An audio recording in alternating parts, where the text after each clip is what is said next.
ધન્યવાદ.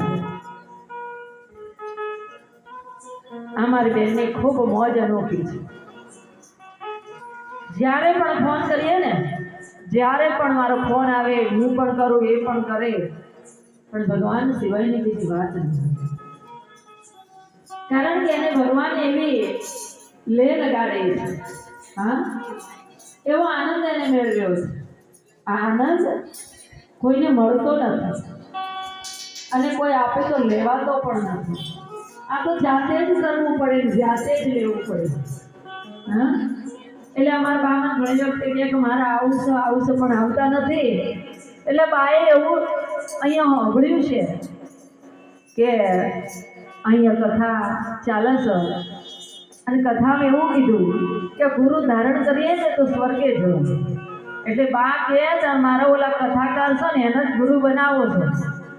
એ કથા વચન અને સ્વર્ગે જાય તો હું પણ એનો ગુરુ ધારણ કરું અને હું પણ સ્વર્ગમાં જાઉં.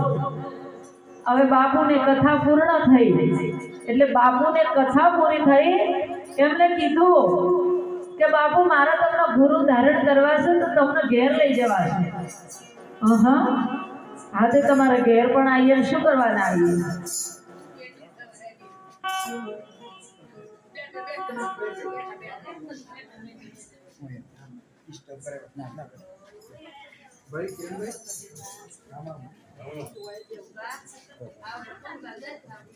આવા બાજુ